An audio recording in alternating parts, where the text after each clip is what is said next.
بسم اللہ الرحمن الرحیم۔ السلام علیکم بچوں، کیسے؟ امید کرتی ہوں خیریت سے ہوگے۔ صفحہ نمبر 83 پر آ جائیے۔ یہاں پر ایک تفہیم دی گئی ہے جو وادی کشمیر سے متعلق ہے، تصویر میں آپ دیکھ سکتے ہیں، اور آپ سب کشمیر سے واقف ہیں، تو آج ہم اس کے بارے میں پڑھتے ہیں اور پھر اس سے متعلق سوال و جواب کو حل کریں گے، ٹھیک ہے؟ تو میرے ساتھ ساتھ پڑھتے جائیے گا، ویڈیو اسکپ مت کیجیے گا، تاکہ جو میں لفظ کے معنی آپ کے ساتھ شیئر کروں وہ آپ سے مس نہ ہو جائیں۔ بر صغیر پاک و ہند کے شمال مغرب میں موجود کشمیر اپنے بے پناہ خوبصورتی کے باعث زمین پر جنت تصور کیا جاتا ہے۔ بر صغیر کس کو کہا جاتا ہے؟ سب کانٹیننٹ کو۔ پاک و ہند کا مطلب کیا ہے؟ یعنی پاکستان بننے سے پہلے جو انڈیا اور پاکستان خطہ تھا، یہ ایک ہی سرزمین تھی اور اس کو بر صغیر کہا جاتا تھا، ٹھیک ہے؟ اور کیا کہتے ہیں، اب یہ ایک حصہ پاکستان کو مل گیا اور ایک حصہ انڈیا کو مل گیا ہے، تو یہ پاکستان اور انڈیا الگ الگ کنٹریز بن گئے ہیں، ٹھیک ہے؟ یہاں پر کہہ رہے ہیں اس کے شمال مغرب میں جو ہمارے پاس ڈائریکشنز ہوتی ہیں، تو اس کے اندر ہمارے پاس 4 ڈائریکشنز ہوتی ہیں، مشرق، مغرب، شمال، جنوب۔ تو شمال مغرب سے مراد کیا ہے بچوں؟ یعنی مغرب کے شمال میں، ویسٹ کے نارتھ میں، یعنی نارتھ ویسٹ کی طرف بات کی جا رہی ہے کہ اس میں کشمیر یعنی کہ اوپری حصے پر اگر آپ دیکھیں گے تو پاکستان کے جو علاقہ ہے تو اس کے اندر یہاں پر اوپر والے حصے پر جہاں پر ناردرن ایریاز ہوتے ہیں وہاں پر کشمیر واقع ہے، اور اس کو جنت تصور کیا جاتا ہے کیونکہ یہ بہت زیادہ حسین، بہت ہی خوبصورت ہے۔ تاریخی اعتبار سے یہ خطہ ہمالیہ سے لے کر پیر پنجال کے پہاڑی سلسلوں تک پھیلا ہوا ہے، ٹھیک ہے؟ تو یہ آپ کو کہاں سے کہاں تک یہ علاقہ ہوتا ہے یہ آپ کو بتا دیا گیا۔ سطح سمندر سے تقریباً 5 سے 6 ہزار فٹ بلندی اسے جغرافیائی لحاظ سے مزید اہم اور منفرد بناتی ہے، یعنی کہ یہ جو پہاڑی سلسلے ہیں یہ اگر سطح سمندر سے بات کی جائے، یعنی جو سرفیس ہے سمندر کی، اس سے کتنے اوپر ہیں؟ 6000 فٹ کی بلندی پر ہے، ٹھیک ہے؟ جغرافیائی کس کو کہتے ہیں بچوں؟ جیوگرافک، یعنی کہ جو آپ کی کیا نام ہے لائنز ڈرا کی گئی ہیں، باؤنڈریز وغیرہ، اس لحاظ سے بات کی جا رہی ہے۔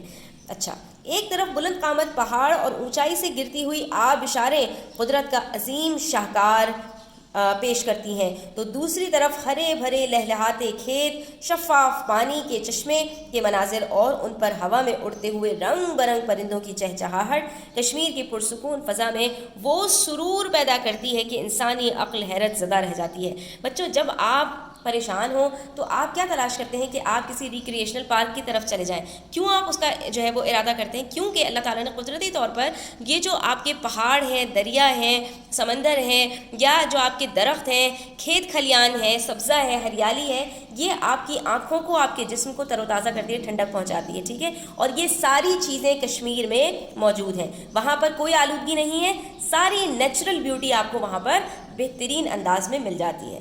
فی الوقت یعنی اس وقت خطہ کشمیر 3 ممالک پاکستان، بھارت اور چین کے درمیان منقسم ہے۔ اب یہ جو علاقہ ہے بچوں، تو ایک طرف سے یہ انڈیا کے ساتھ ہے، ٹھیک ہے، اور اوپر جو ہے وہ چین ہے، تو یہ علاقہ تینوں میں منقسم ہے، کچھ حصہ پاکستان کے پاس ہے، کچھ حصہ انڈیا کے پاس ہے، اور کچھ حصہ چائنا کے پاس ہے، ٹھیک ہے؟ 3 میں منقسم ہے، یعنی تقسیم ہوا ہوا ہے۔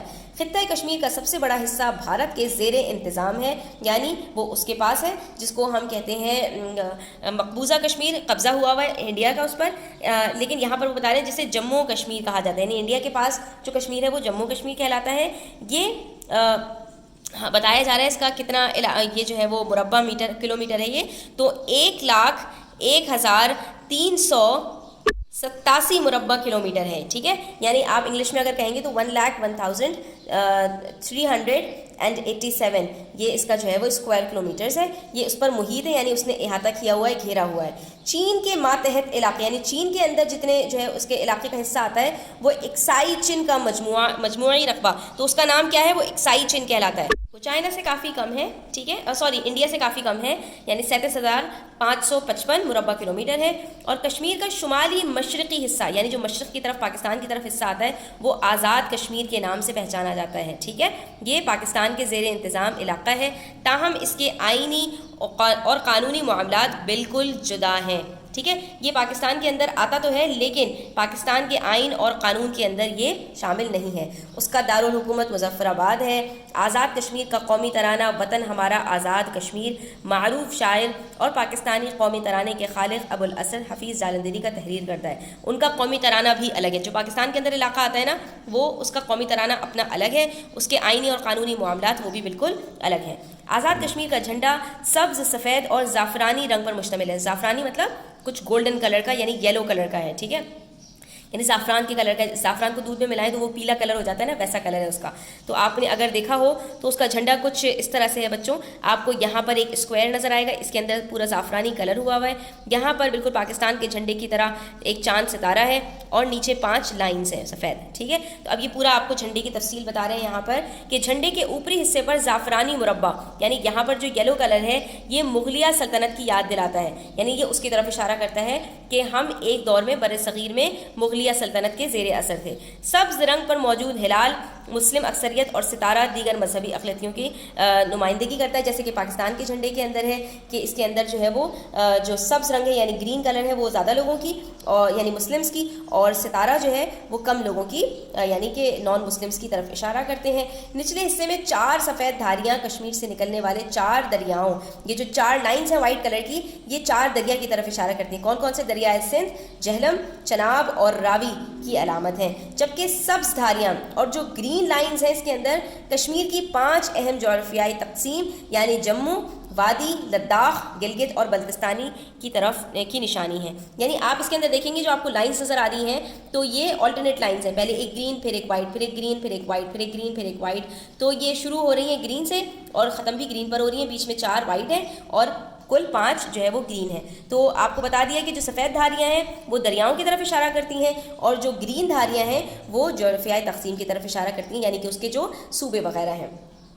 اس کے بعد آزاد کشمیر کے تفریحی مقامات میں وادی نیلم, وادی جہلم, وادی لیپا سب سے زیادہ مقبول ہیں.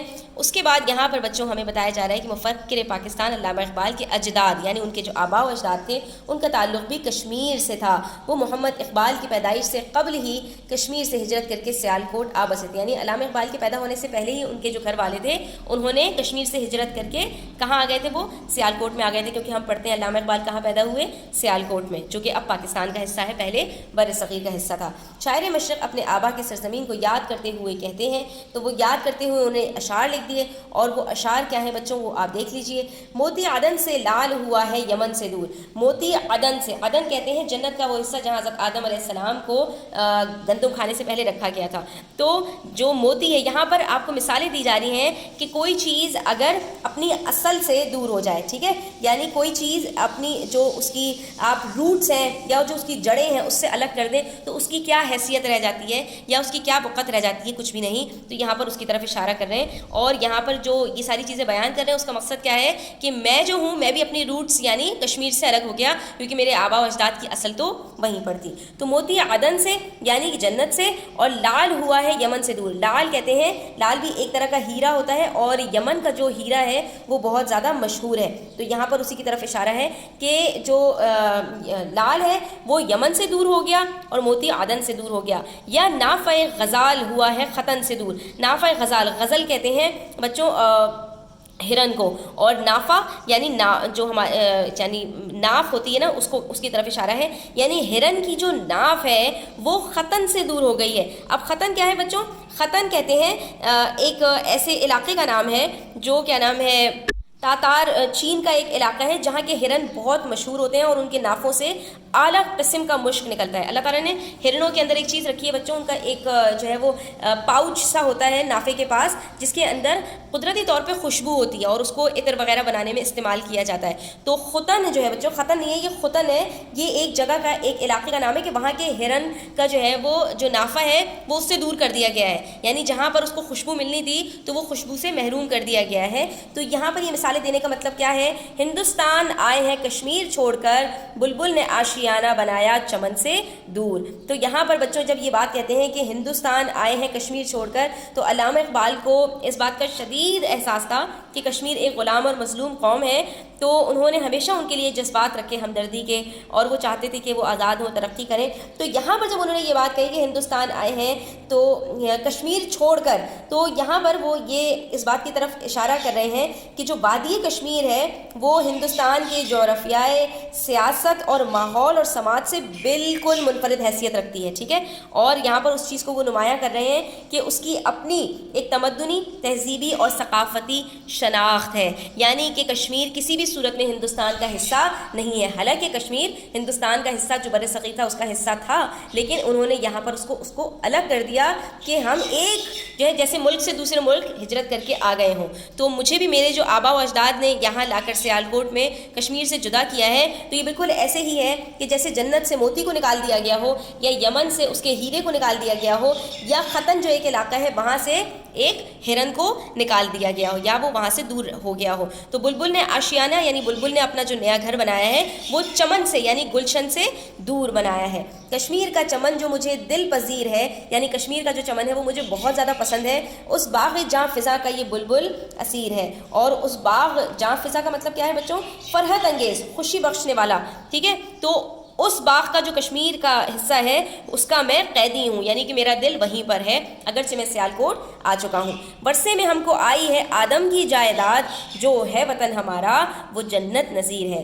ورثے میں ہم کو آئی ہے آدم کی جائیداد، اس کا مطلب کیا ہے بچوں؟ اس کا مطلب یہ ہے کہ ہمیں حضرت آدم علیہ السلام کی جائیداد کیا تھی بچوں؟ کیونکہ اللہ تعالیٰ نے ان کو دنیا میں بھیجا تھا تو پوری دنیا ہی ان کی جائیداد تھی. اس وقت تو کوئی بھی نہیں تھا نا، تو یہ پوری دنیا کے اندر جو خوبصورتی ہے وہ ہمارا وطن ہے، اور ہمارا وطن کیا ہے؟ جنت نظیر ہے، جنت کی مثال ہے. اب بچوں آ جاتے ہیں سوال اور جواب کی طرف. تو یہاں پر ہمارے پاس پہلا سوال ہے، کشمیر کو جنت نظیر کیوں کہا جاتا ہے؟ کیونکہ کشمیر کی جو وادیاں ہیں بہت خوبصورت ہیں، جنت کی مثل ہیں، اس لیے اس کو جنت نظیر کہا جاتا ہے. اور اس کے بعد آزاد کشمیر کے پرچم میں جو سبز دھاریاں ہیں اس سے کیا مراد ہے بچوں؟ تو ہم نے پڑھا تھا کہ جو سبز دھاریاں ہیں وہ 5 اہم جغرافیائی تقسیم کی طرف اشارہ کرتی ہیں. تو یہ جوابات کے آپ اسکرین شاٹ لے لیجئے. اس کے بعد آ جائیے صفحہ نمبر 85 پر. یہاں تفہیم سے متعلق مزید 3 سوالات ہیں. کشمیر کا کتنا رقبہ چین کے زیر انتظام اکسائی چین میں شامل ہے؟ تو ہم نے دیکھ لیا تھا 37,555 مربع کلومیٹر ہے. علامہ اقبال کا کشمیر سے کیا تعلق تھا؟ تو ان کے آبا و اجداد جو ہے وہ کشمیر سے تعلق رکھتے تھے. اور آزاد کشمیر کی مقبول وادیاں کون کون سی ہیں؟